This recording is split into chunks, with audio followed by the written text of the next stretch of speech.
Hi everyone, welcome to everybody in the room with us here in Bedford at the University of Bedfordshire, and to everybody that's tuning in online.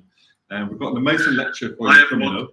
Welcome to everybody in the room with us here. I'm really pleased to have the opportunity on behalf of the staff LGBTQ Alliance and the university to give you this opportunity to hear the thoughts tonight of our esteemed colleague. And it's my great pleasure to introduce Alex Baird to talk about queer leadership. Thank you. Thank you very much, David.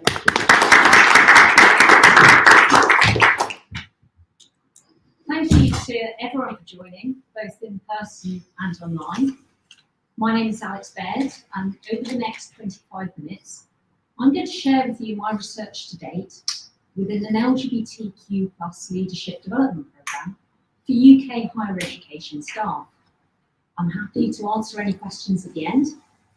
The online audience can add their questions to the chat feed. The event is being recorded, and the link will be available on the LGBT network section of the university website.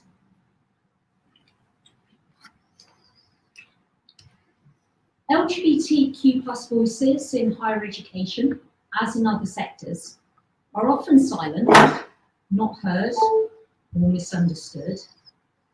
I recognise the potential that researching within an LGBTQ+ leadership development programme offered to reframe leadership.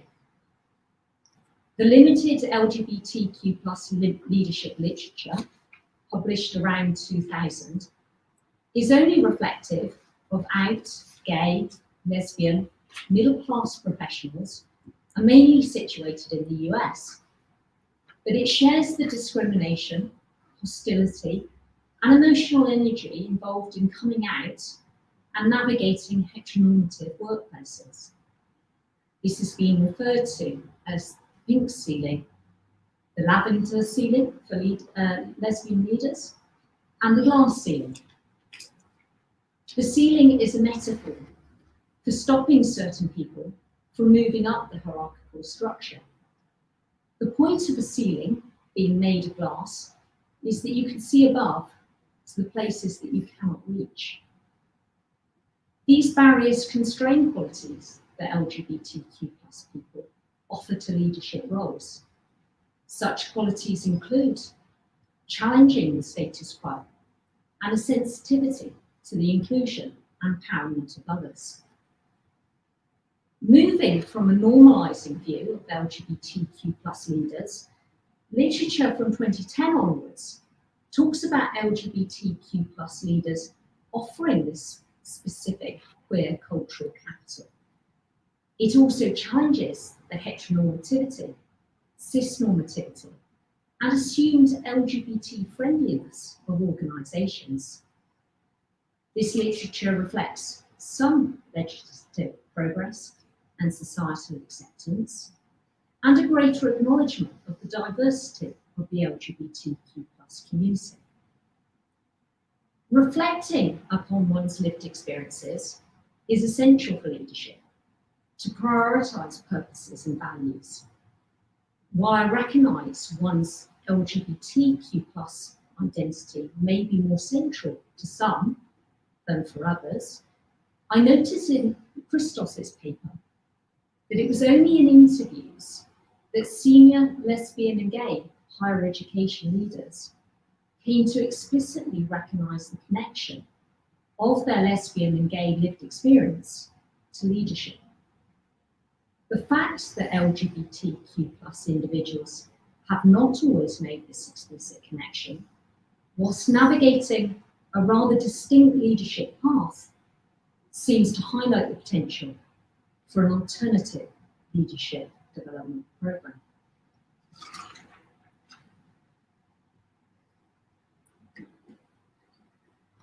Initially, I felt quite uncomfortable asking these questions and accessing a space presented as a provision to support LGBTQ+ leadership.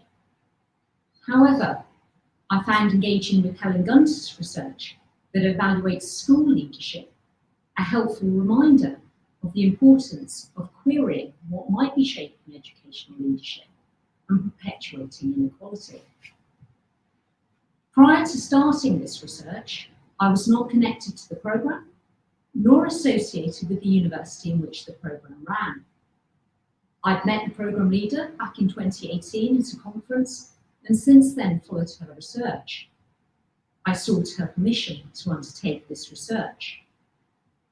A lack of deep knowledge about the programme structure meant that circumstances arose which were not always foreseen and necessitated ongoing decisions and issues to be considered and reflected upon. This included the fact that during day 2 it emerged there was a second programme leader. I had anticipated experiencing the sessions as a non-participant, since one of the prerequisites of being enrolled on the programme was being employed at the host university. It quickly became clear that associates wanted me to participate in sessions. I was not prepared for the intensity of emotions I would feel as a participating observer, nor had I anticipated the further 4 socials and the 3 LGBTQ staff network events that I'd be invited to and attended. These occasions were well supported by programme associates and offered further opportunities to speak to one another freely outside of the programme. I attended the LGBTQ+ leadership programme as an insider of the LGBTQ+ population, as an outsider of the host university. This position offered advantages. I was given an immediate seal of approval, and I was able to ask intuitive questions. I may have also been aware of elements of institutional life that may have gone unnoticed to someone researching within their own workplace, and it seemed to pave the way for participants to speak candidly to me. In practice, my insider-outsider status could not be assumed and continually moved back and forth. The intimacy, for example, I felt varied between participants and with participants at various times due to their role on the programme, their age, their seniority, gender, ethnicity, etc. There were times, as my insider status to the programme grew, that I had to softly remind participants that I did not work at the host university. On social nights out, my outsider status did not seem relevant at all. The programme was delivered in one post-1992 university. However, this research is not a case study. Participants' experiences extended across time within and beyond the setting. Participants also offered perceptions gleaned from talking to those working in other HU settings. By attending the 3 face-to-face leadership development programme days, I developed my appreciation of the setting in which the programme was delivered, and a thorough understanding of the programme's delivery, and its development. This awareness was important, not to critique or evaluate the programme, but rather to understand how leadership, and how LGBTQ+ leadership specifically, was shaped and conceptualised. Attending programme days also allowed me to support attendees' uptake and engagement in this research. I was not involved with advertisement or enrolment of staff onto the programme from which participants were recruited for this research. While some attendees may hold a fixed identity, it still offered possibilities to trouble and redefine leadership.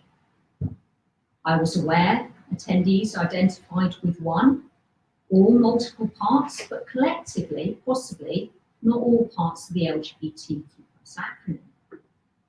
Attendees were to varying degrees out, or at least comfortable accessing the programme in their work setting, which may have unintentionally discouraged some members of the LGBT community from engaging with the programme and consequently this research. I aim to recruit all those involved in the programme, which was 23, 17 associates gave consent for their oral contributions on attended programme days to be included in field notes. My research currently includes the multiple views and experiences of 16 associates who agreed to be interviewed. This includes mentees, mentors, a programme co-lead, and a guest who joined day 3, though data collection has not yet finished. Participants interviewed, 8 academic and 8 professional staff, held differing levels of seniority, roles, contracts, and time spent in the university and higher education generally. Some participants had experience working outside of the HE sector. Some had only worked in their present institution. Some participants were currently studying, and some were former alumni. A couple of the mentors were former employees of the host university. All participants were LGBTQ+, as were all programme associates, apart from one facilitator. Participants offered a variety of genders and ages, from 20s to 50+. The majority were white, Asian and European nationalities, and cultural heritage beyond the UK were also represented. Most participants held at least an undergraduate degree level qualification. One participant mentioned being neurodivergent.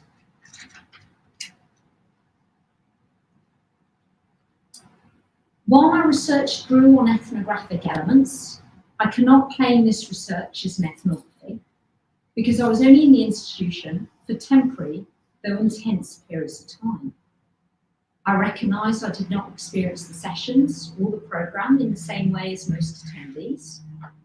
Those around me were not colleagues, neither did I experience these sessions in my own workplace, nor was I allocated a mentor or a mentee. Equally, I may have felt more immersed and committed to the group and programme than many others as a result of the many interviews that I conducted. I found my queer methodological approach did not fit neatly into traditional research territories and structures. I challenged several research binaries, including the researcher, researched, insider, outsider, objectivity, subjectivity, and the fluidity of the field itself.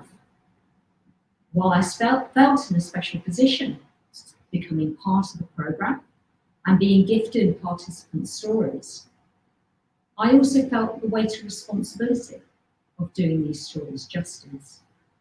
I knew some participants held the same expectations of me. Programme associates wanted to draw me into the group and their lives during session activities, team chats, emails and texts. I tried to offer reciprocal openness about my personal and professional experiences, participating in sessions while balancing the second part of my role as observer, being interested without becoming too domineering. However, at several points on day 2, I found myself in the spotlight, which not only influenced my perception of the session, but also, understandably, distracted me from being able to observe other things going on in the room. On day 3, we were asked to engage in several reflective activities. During these activities, I prioritised listening to attendees, which meant I needed to later unpack a lot of thoughts and emotions that these activities generated for me. I was nervous before the interviews. I really cared about what these participants thought of me. There were times during the first few interviews where thoughts shared had triggered me to ruminate on links I made to my own memories. I also reflected that I had perhaps played up my queerness, trying a bit too hard to build rapport. This was not necessary. Rapport came naturally, and participants had offered and wanted to share their perceptions and experiences with me. On one occasion, I had smiled and laughed with a gay man, reflecting my capacity to relate personally to the experiences he shared. But during that moment and afterwards, I worried I was read as not like him. and my response may have been interpreted as laughing at him. I became softer and slower in my approach, allowing connections to grow and the space for interviewees' narratives to flow. I tried hard to be present and listen carefully to what was of importance to my interviewees. I conducted most interviews online on the kitchen table at home, and engaging with the transcripts, audio recordings, and field notes in the same place, I felt transported back and forth in place and time. To protect individual identities, I've used pseudonyms, or at times provided no name at all, though I recognise that this reproduces the hierarchy of a named author and unnamed informants. Reflexive thematic analysis was chosen for the rich data, as it facilitated an active, organic, creative, and coherent working process, with the added flexibility of engaging with queer theory. Immersing myself in the data, I've become aware of three interconnected themes, which are interwoven across and beyond the programme. The possibility and precarity of queer space. All participants appreciated finding an LGBTQ+ community within the institution, which was partly facilitated by the programme. This offered an additional level of comfort and solidarity to lessen feelings of loneliness and isolation, showing the limits of the wider university space. Some attendees refer to the LGBTQ+ community as their family, friends, or tribe, perhaps reflecting the connections they wanted, needed, or felt. A family reflecting a close cross-generational influence, and the programme offering an alternative family of choice. Kinship, where mentees want to please mentors, and mentors want mentees to be successful. There is a need for attendees to feel at home, insofar as being somewhere familiar, comfortable, and affirming. Though paradoxically, for some attendees, as for many LGBTQ+ people, home did not represent a space where they'd always felt fully accepted. Friends may be meant slightly differently between attendees, perhaps as a few deep relationships, or one of many people sharing a mutual bond. New friendships were formed between attendees by day two.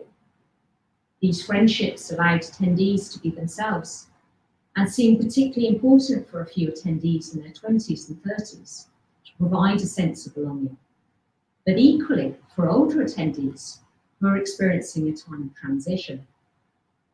A tribe, a contested term, can represent a political unit or something more fluid, signifying close friends who might share a common character, culture, language, and history.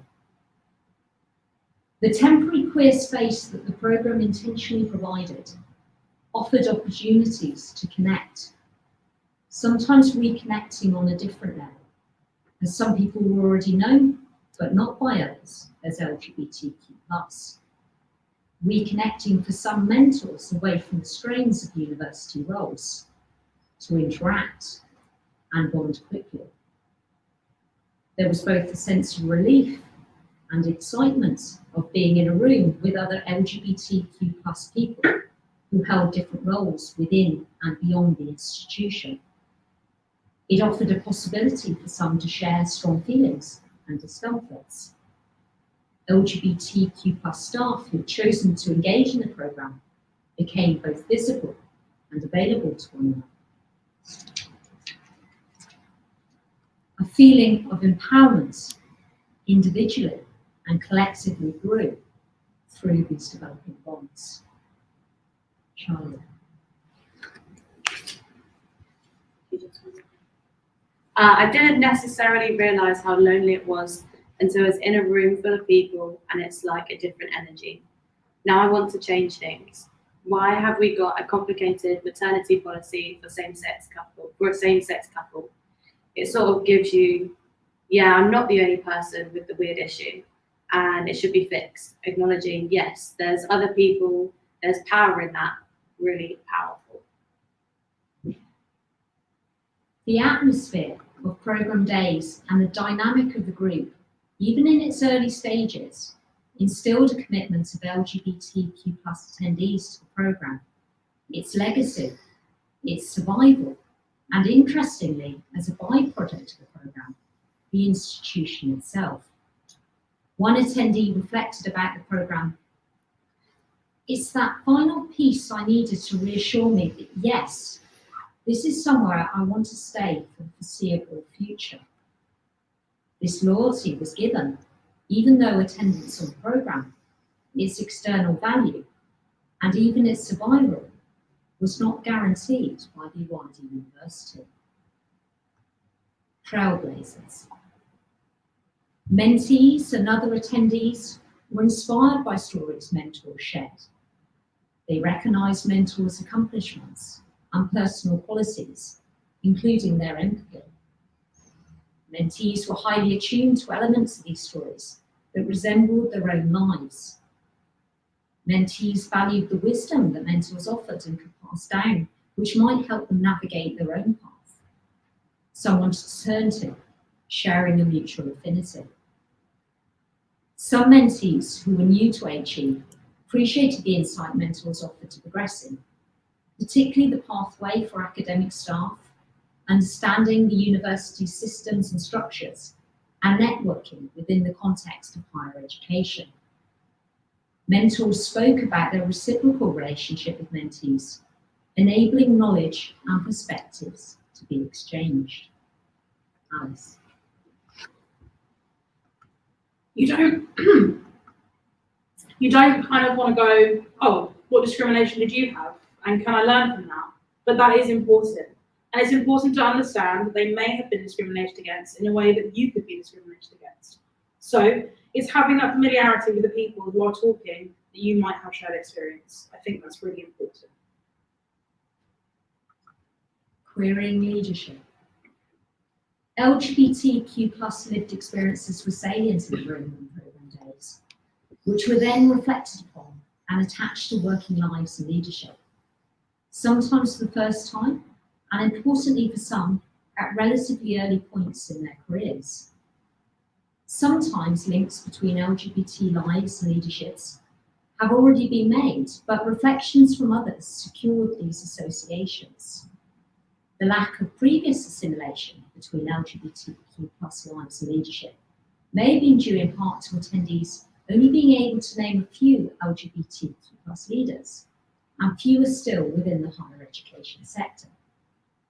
This heightened for some mentees the importance and relevance of LGBTQ+ mentors provided by the programme. During the programme, participants began to recognise the qualities in other associates and increasingly aware of their own qualities.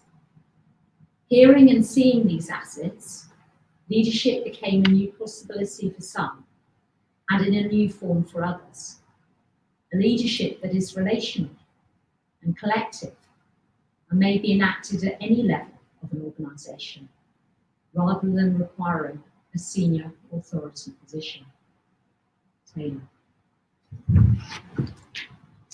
Okay, so there's reasons that there can only be one a really good leader by virtue of being part of the LGBT community, which feels quite empowering when you are, in many aspects, you're not afforded the same privileges as many other people. I'd like to end by thanking all the programme associates for allowing me to undertake this research. I did not expect that engaging in sessions, undertaking interviews and analysis, attending events, and the bonds I formed with attendees would have such a strong impact on me. There was a particularly empowering a novel experience for me in a work setting on day 2 of the programme, when I shared a lift with 3 queer women and the lift descended to the top floor. I frequently recall this memory as it invokes confidence in me through the feelings of unity and weightlessness attached.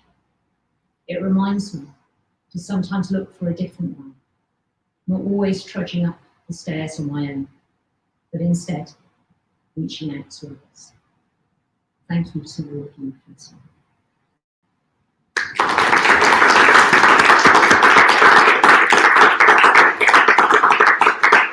I've offered a few references and I'm obviously very happy to answer any questions.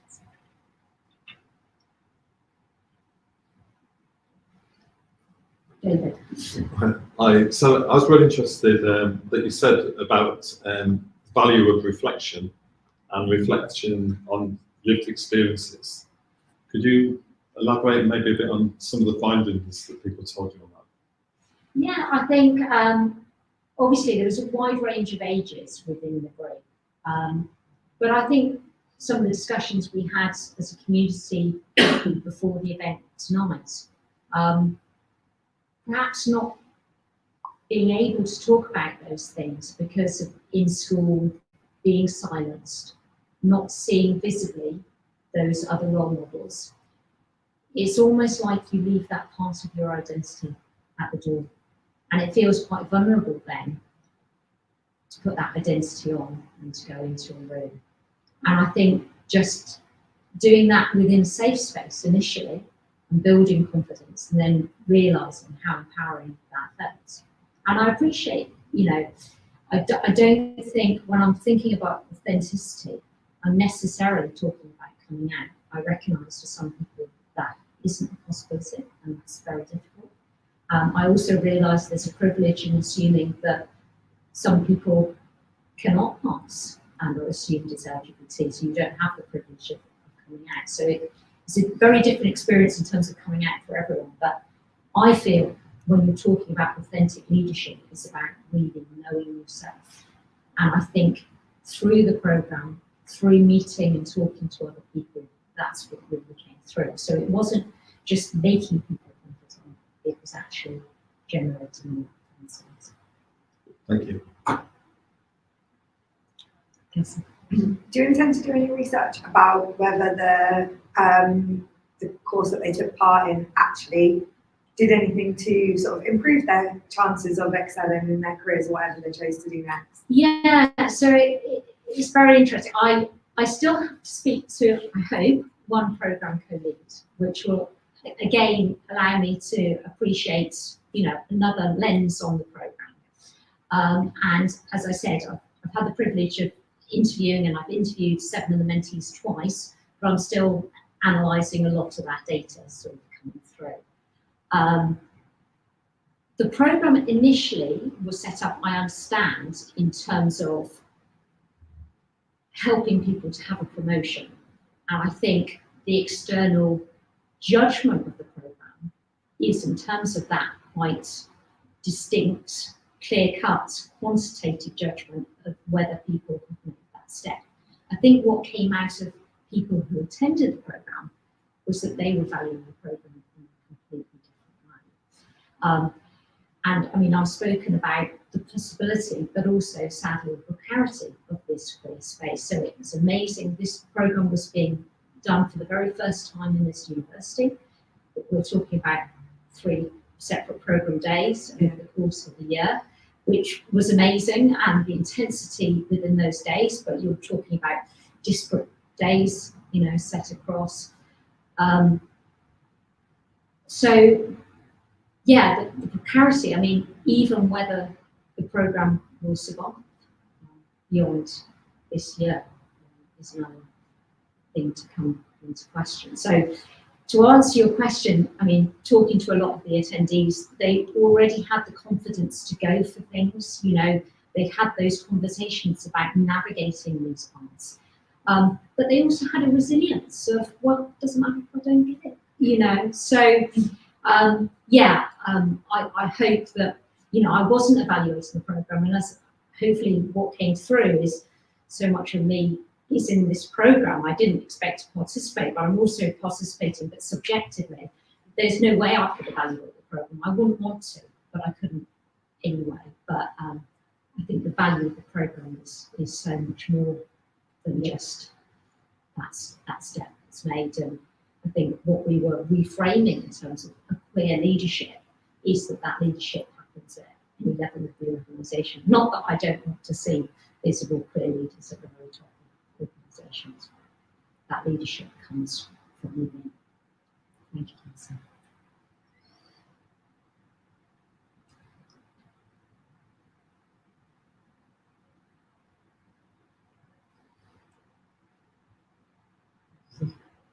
That first point was really interesting, but that was a lived experience of discrimination. You mentioned how people shared their experiences of discrimination. Your first research question, if I remember, was about HE and leadership, and identities in HE. Did that give you broader insights into how being in HE shapes identities, or how discriminations people experience in HE? Yeah, and I think those experiences that people were sharing, and if I'm honest, on the first day when people were starting to share that, I felt huge weight of responsibility in terms of how do I guide this person? Like, I have a strong affinity for what they're saying, but what they were saying were like nuanced things.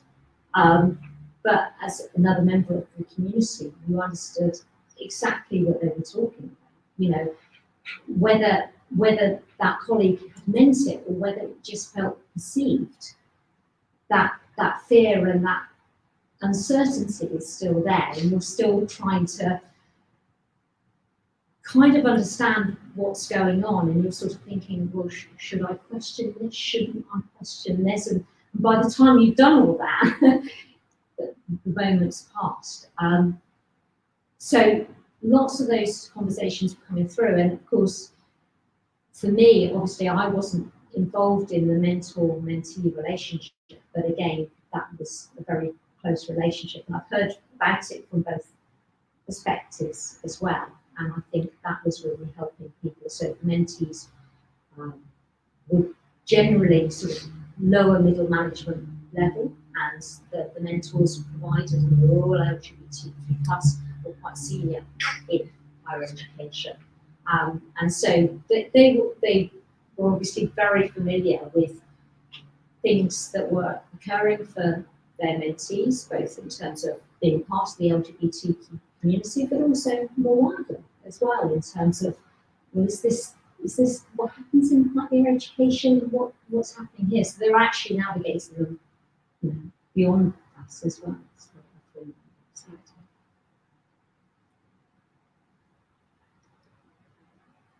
Would you ever be interested in doing a similar kind of program and research in areas outside of education, in terms of just curiosity? Obviously, you would become a bit, obviously, less of a participant because it's not your kind of sphere, but would that be something that would interest you? Yeah, absolutely. And I think, you know, presenting tonight, I think, you know, I've grappled with that precarity of such an amazing program and being part of it, and then sort of experiencing all this in the end now, and that's what we're constantly sort of finding by queer spaces, isn't it? It's an amazing moment, but it's temporary, it might end.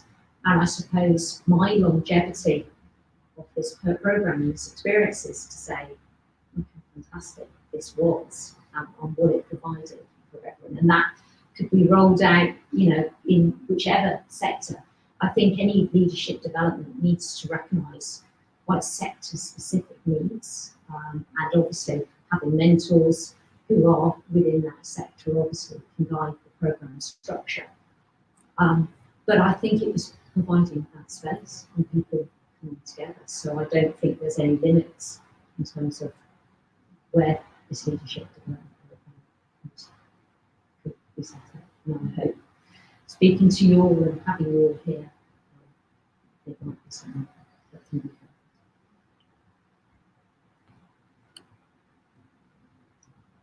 Well, thank you again for listening so patiently and for your questions as well. That's obviously helped me with my research. And you've got my contact details as well, so if you'd like to speak to me further.